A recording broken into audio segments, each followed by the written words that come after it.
This is a slip stitch sample. Slip stitch is one of the most commonly used stitches for hemming a garment.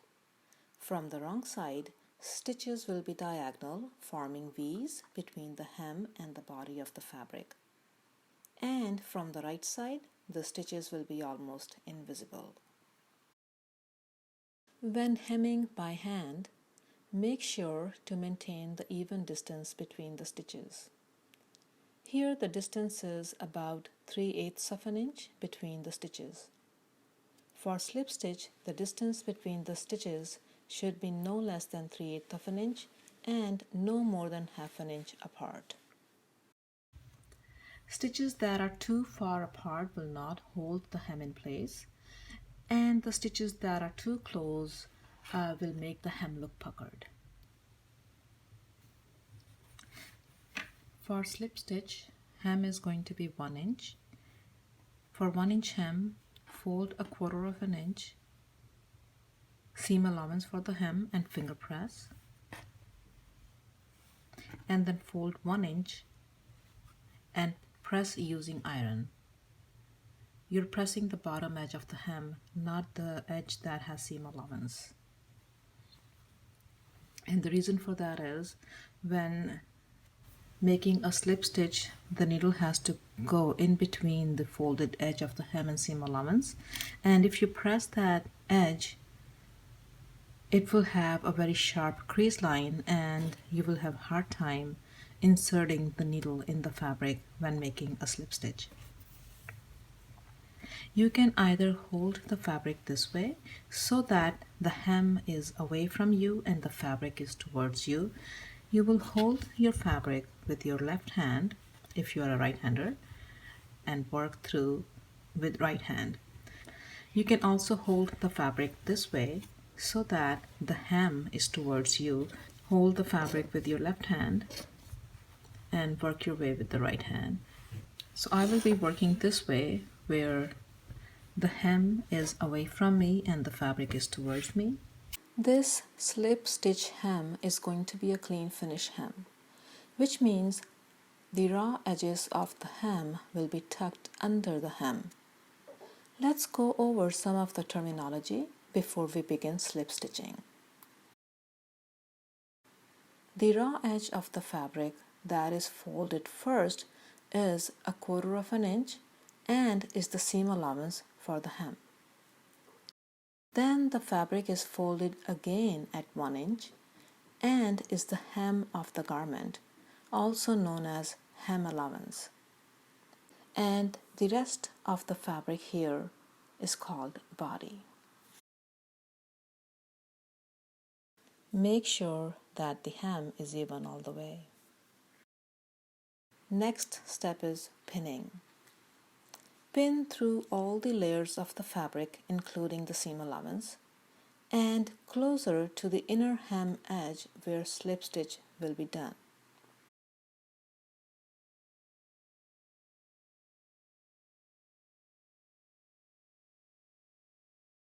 Take a hand sewing needle and thread with a single thread. Begin with a tailor's knot. Next step is to hide the tailor's knot inside the hem fold. So this is the hem fold. I usually use the term tunnel because after folding the hem edge, it looks like a tunnel or cylinder. Start from 1/8 of an inch inside the tunnel or folded edge of the hem and seam allowance and bring the needle out. Pull the needle and thread. After pulling the thread, you will be able to see the tailor's knot hidden inside the tunnel, exactly on the finger pressed fold.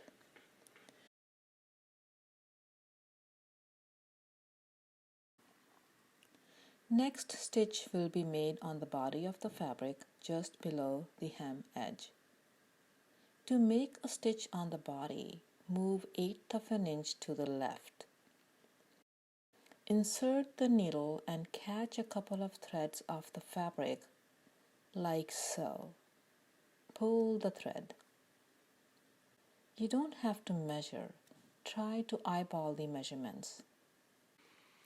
Again, move left 1/8 of an inch, but this time slide the needle inside the tunnel or finger pressed folded edge of the hem and make a stitch that is 1/4 of an inch long. Bring the needle out like so and pull the thread.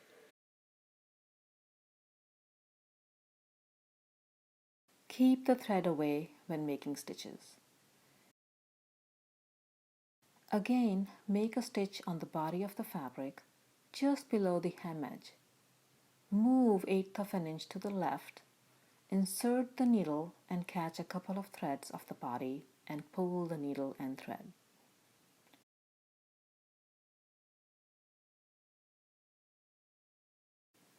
Move again 1/8 of an inch to the left.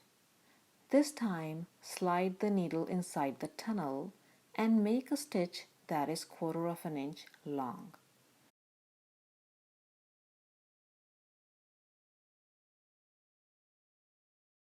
Bring the needle out and pull the thread.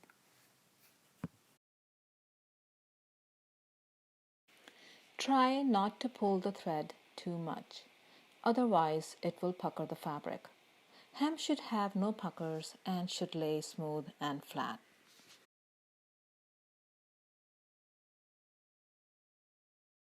Let's do it one more time. Moving left, make a stitch on the body, catching a couple of threads of the fabric. But this time don't pull the thread.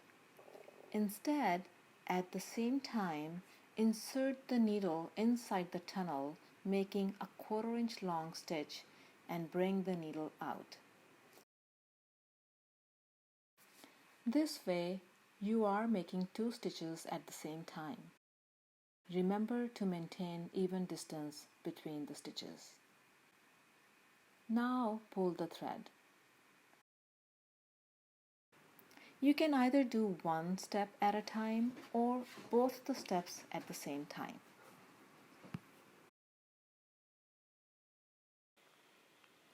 Again, moving left, make a stitch on the body and at the same time insert the needle inside the tunnel.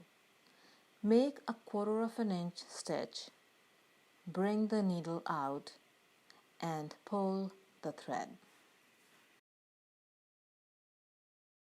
Let's do it one more time.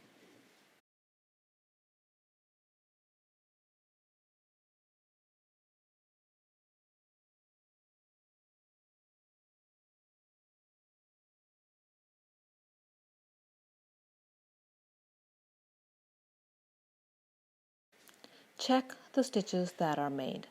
From the wrong side, stitches will be diagonal, forming V's between the hem and the body of the fabric. From the right side, the stitches will be tiny stitches that are almost invisible. This is where we caught a couple of threads of the fabric. The stitches that are made on the body should be no less than 3/8 of an inch and no more than 1/2 an inch apart. Here, the distance between each stitch is about 3/8 of an inch.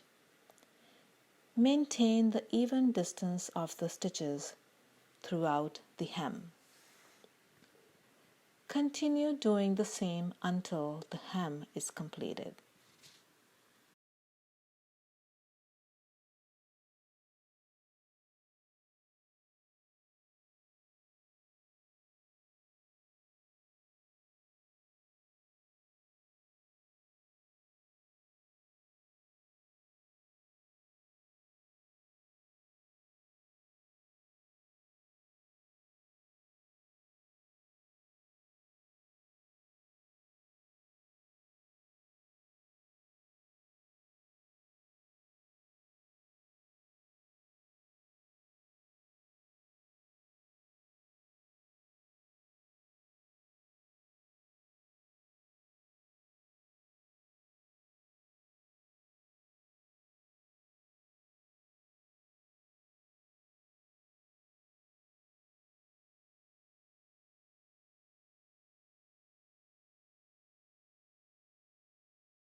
Make last stitch on the body by catching a couple of fabric threads and pull the needle and thread.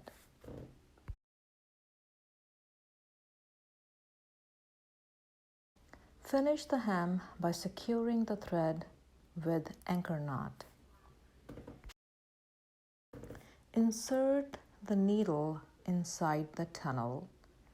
Make a stitch backwards and bring the needle out from where the previous slip stitch is made.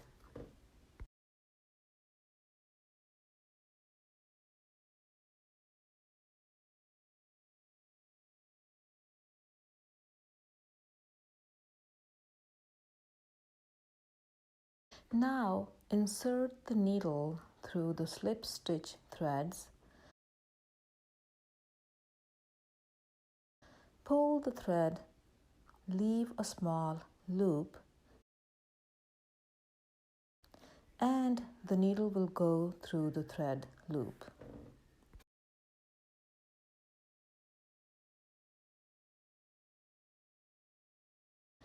Do the same one more time. Insert the needle through the slip stitch threads, pull the thread, leave a small loop, and the needle will go through the thread loop.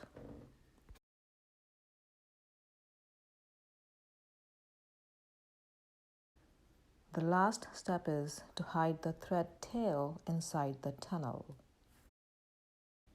Insert the needle inside the tunnel.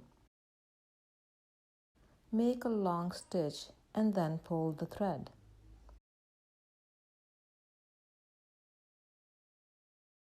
Clip the thread flush to the fabric. That way the thread will hide inside the tunnel.